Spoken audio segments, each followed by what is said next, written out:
Okay, it is Thursday, which means it's time for another one of my reviews. Before I get into this one, I do want to apologize. I haven't been feeling well this week, so I apologize for my voice. But let's get right into it. Today we are reviewing Pool Boy, a contemporary novel by Michael Simmons. Now, this is going to be an interesting one to review, but if you have not seen my reviews before, basically here is how they go. I start off with a non-spoiler version of the review by giving you 3 pros and 3 cons. 3 things I loved, 3 things I hated, though in the alternate order.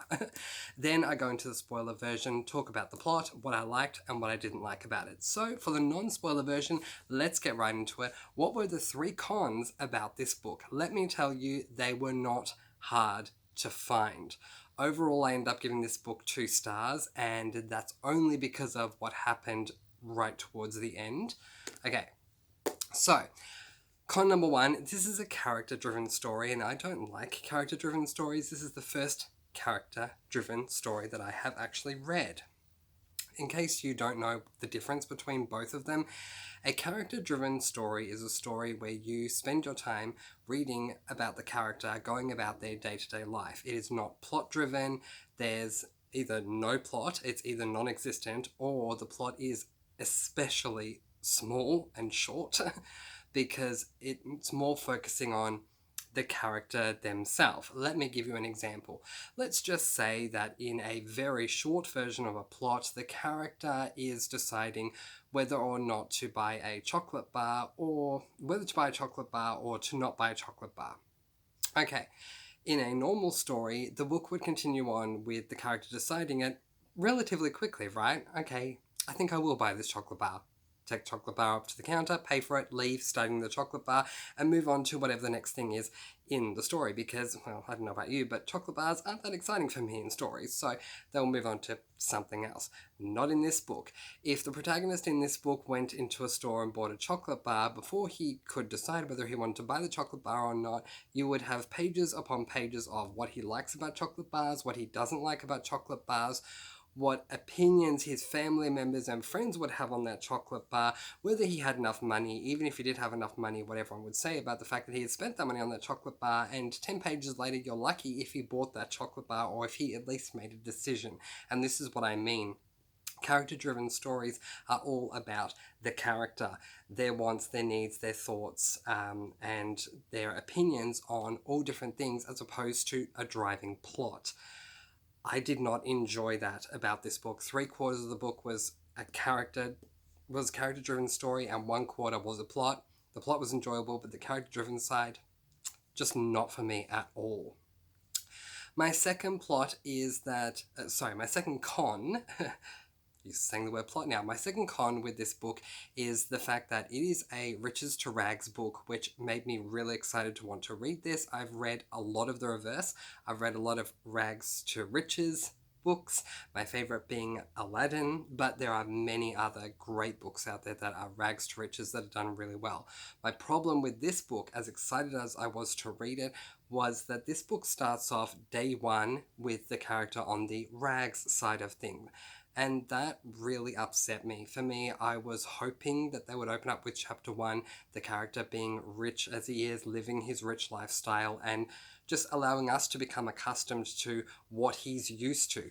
It's not to say that Michael Simmons does not show you what he is used to, because it's a character-driven story. So we do get backstory and an explanation of differences between what he's going through now and how things were back then, but it just would have been nice to have chapter 1 be a story of just a snapshot of a normal day in his life as a rich kid and what he was experiencing there, and then chapter 2 being the drama that caused him to go from being a rich boy to someone who is no longer rich at all, who's actually in fact rather poor. I'm just going to pause very quickly, I'll just be right back.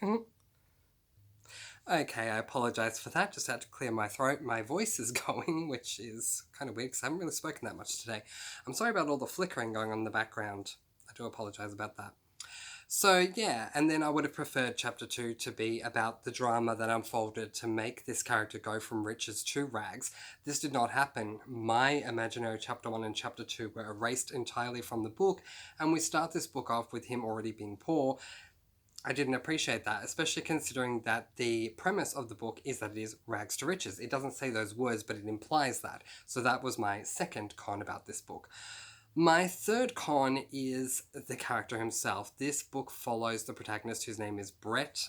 I again apologize about the flickering. This book follows the protagonist, whose name is Brett, and he is a very pessimistic character.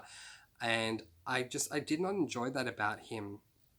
I don't know. For me, I don't know, maybe it's just my own perspective, but if I were to write a book about a child who is going from rags to riches, I understand that there would be some teen angst that would come in along the way with the hardship that they have to go through, absolutely.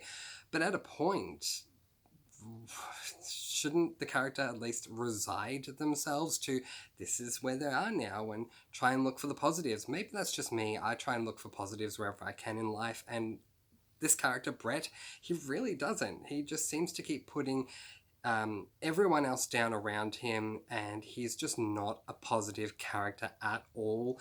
Even little things like there is a scene that's really not that important, which involves his family trying to decorate the house for his birthday, and his reaction is, why are you doing this? Like, why are you even decorating for me? And they're like, because we love you. And his response is, well, I guess I love you too. And then he goes off to his room, and it's just really uncomfortable, and I just did not appreciate that or enjoy it at all. But I'm going to pause the video, and when we come back, I'm going to talk about the positives, because there were some. Not many, but there were some. So hold on. We'll be back with the pros of Poor Boy in just a moment. Okay, so now for the 3 pros of Poor Boy, and my first one is going to actually start away from the actual text itself, and is going to revolve around the fact that I listened to the audiobook of this story while I followed along with the novel.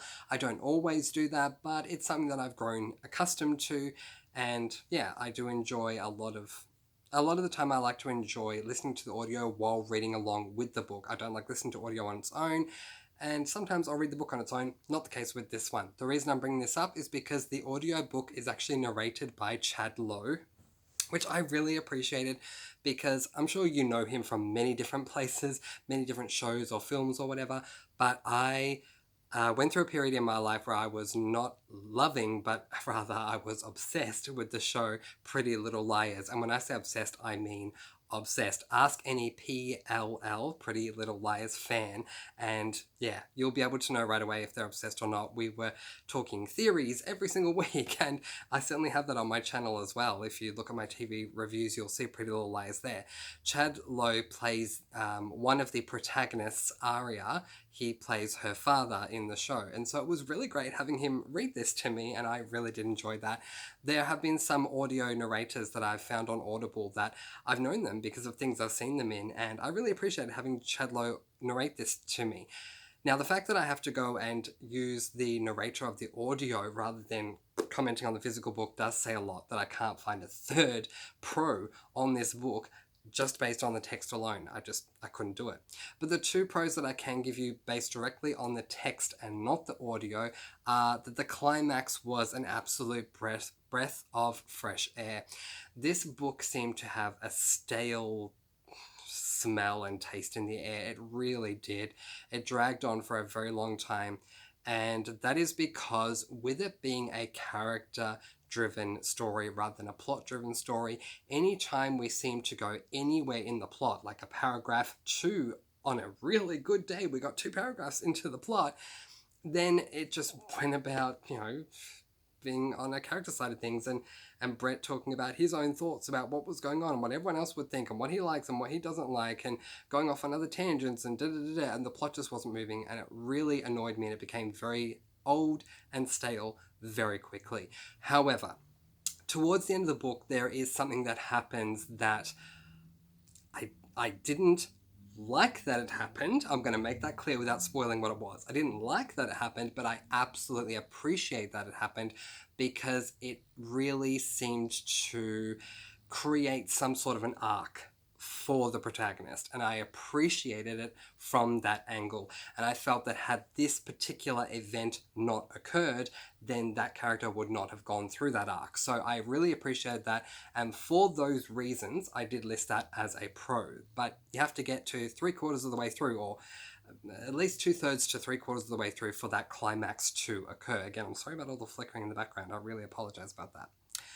My third pro is that I really liked one of the characters in this book, and I don't want to tell you too much about him because the book is really short, but his name is Alfie, and Brett ends up working with Alfie because Brett is poor. He needs to make money somehow, so he ends up working as a pool boy. That's where the name came from. And he works with Alfie, who used to clean his own pools, which is really interesting, as you can imagine, going from you work for me to, oh, no, now I actually work for you. Definitely, this book did definitely not go as far as I wanted it to. I wanted this book to go even further in so many ways, especially in that way. I wanted, if you're going to have this book be a character-driven book, why didn't we go even deeper, Michael Simmons? Here I am going off my own rant.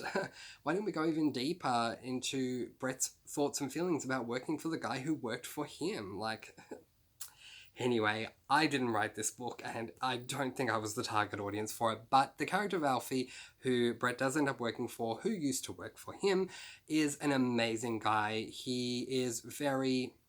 what's the word? He's very unique in his own way, and he just does things in his own sort of way. And he has lots of stories to tell, and he's just a really fun-loving guy, so I did appreciate him and his character.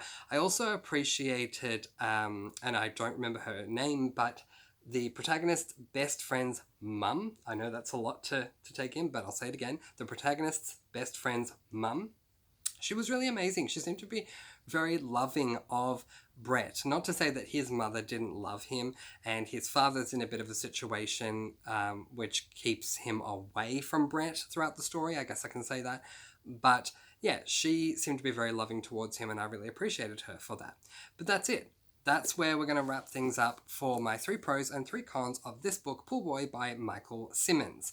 If you do not want to follow me on to the spoiler version of this review, then I completely understand, and I'm going to let you go. Peace, blessings, and so much love.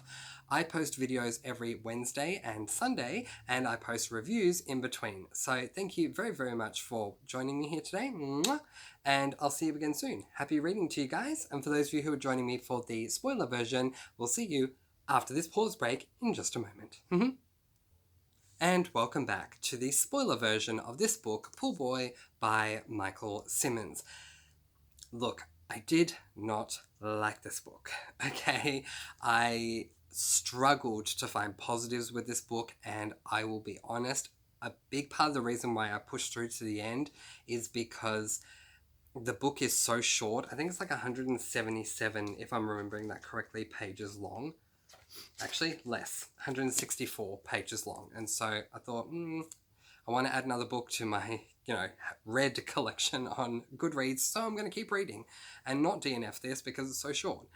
But I did not like this book. Let's quickly discuss it. Basically, this book revolves around Brett, the main character, and he and his mother and sister and father, they are very rich people, but what you find out from page 1 is they no longer are. The reason for this is because Brett's father has been found guilty of something to do with money. I don't know if it was like tax evasion or money laundering or some sort of money crime. So he ends up in jail, and because of that and all the money that his father owes, they have to basically sell the house and give all that money to whoever the father owes it to, and they move in with Brett's auntie. She seems to be fine. She really likes the kid, which is great, but he struggles a lot with the change, although it comes out more in angst rather than an explanation. And I really didn't enjoy that, and that's why I think this was a plot-driven story. I really would have enjoyed it because the premise did sound amazing, but because this is written from the perspective of Brett, I did not enjoy that because we are reading the perspective of this kid who is going through this and his angsty ways, and that's all fine. I get why he's angsty, but if it was plot-driven, we would have gotten a heck of a lot more, and I think it just would have looked so much better. But anyway, to have a neutral perspective, say if it was written in third person, second or third person, I just think it would have been so much better. But anyway, so while he's living there with his auntie, he does have a job. He works at this joint where he flips burgers for a living, but he doesn't like this job, And one day he goes outside to take a break and asks one of his co-workers to cover for him while he's put burgers on the grill. The burgers end up burning and Brett gets in trouble for it. On his way home, he passes by Alfie, the pool cleaner who used to clean their pool in the mansion that they used to live in. And Alfie tells him that he's looking for someone, an apprentice at least for over the summer, willing to pay them big amounts of money too. Does Brett know anybody?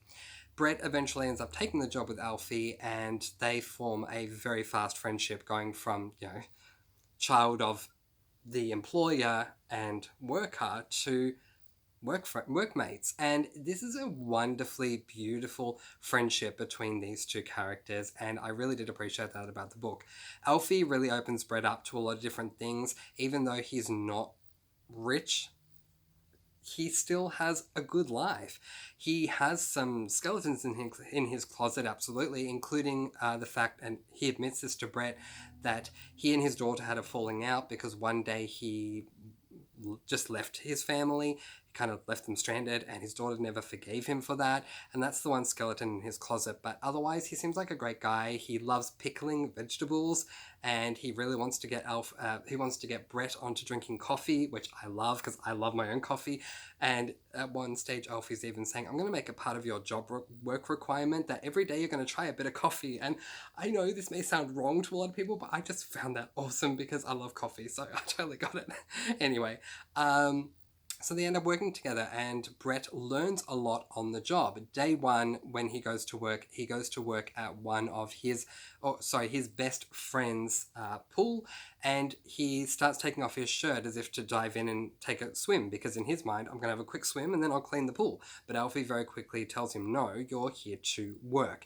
And so very quickly, Brett has to learn the difference between going over to a friend's place to swim in the pool versus you are there to do a job. And that's what you're there to do, and you need to be professional at all times. It's a good book.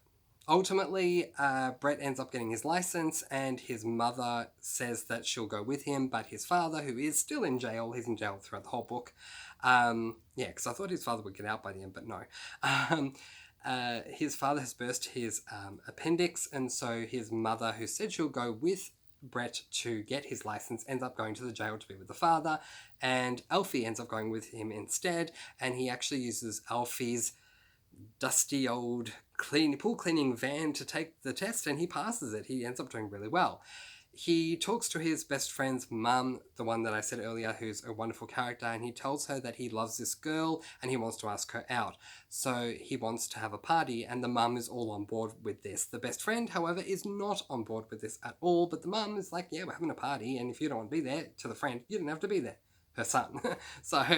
But yeah, they plan the party, and just as Brett is about to ask this girl out, he sees her kissing another guy, and all over Red Rover for that one.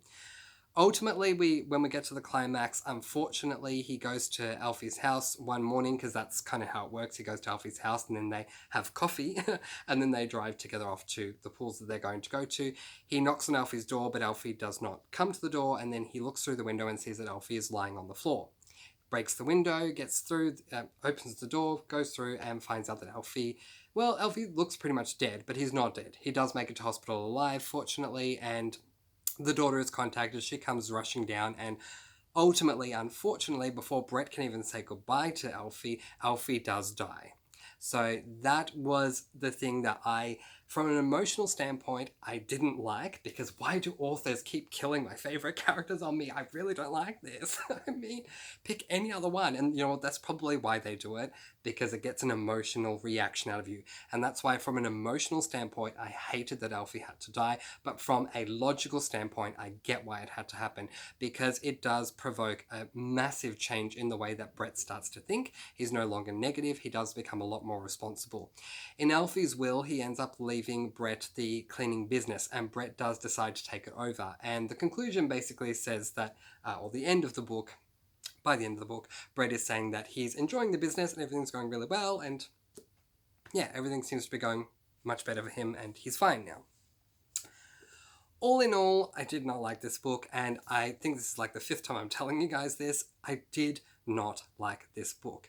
I gave it 2 stars because of Alfie's death and what that did. Now, there is a book that I'm going to be reviewing between now and my end of week review, and in that book, I'm going to be telling you about something that I didn't like about the way that a climax is done. But in this book, I very much appreciated the way the climax was done. Not only did Alfie die and everyone had a chance to react to it, but Brett changed because of the death, and we got to explore the change that Brett went through once Alfie had died. And I very much appreciated seeing that. And therefore, this book was going to be a 1-star book, but I could not in good conscience keep it as a 1-star book following Alfie's death and the character growth that that Brett went through post Alfie's death. So all in all, I'll give it an I liked it, not I loved it, not I thought it was amazing, not I was obsessed with it, not at all. But I will bump it up from 1 star to 2 stars. Here's what I'm going to tell you. The jacket's moving up a little bit there.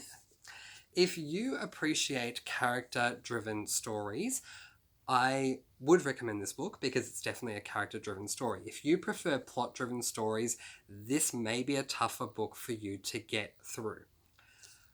Your tastes may differ to mine, and if there's anything that I've brought up here where you said to yourself, oh, Mr. Francy, you may not like this, but I love it, then please by all means don't allow my review to stop you from picking this book up.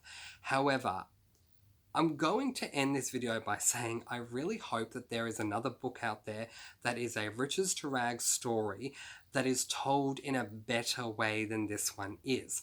Another thing that I want to say before I end this video is that there is another part of me that wants to find another Michael Simmons book, because this was the first book he ever wrote. He got very high accolades for this book, which I completely disagree with. I'm sorry, personal taste. And this is my second contemporary that I've read this year. My first contemporary was Once by Morris Gleitzman, but if I put that book aside, and say this is my first one, don't really read a lot of contemporary, so maybe this is just the way that it is, but I would love to read, and certainly once was this, I'd love to read a plot-driven contemporary novel. This was a character-driven contemporary novel, and it was Michael Simmons' first book, so I should probably give him another chance. Anyway, we should wrap this up because this has gone on far too long, so we will leave that there. Once again, this book is called Pool Boy, and it is by Michael Simmons. It is a contemporary book, and I do believe it is a YA, young adult, and it is less than 170 pages. It is 164 page book, so it's really not a long read at all, compared to some out there, like one at the moment that I'm reading that's about 760 pages long. It's absolutely ridiculous. But anyway, I will leave that there. I post videos every Wednesday and Sunday and reviews clearly in between. So I hope that you enjoyed this video, letting you go peace, blessings, and so much love. Mwah. Thank you so much for watching, and happy reading. Bye guys. Bye.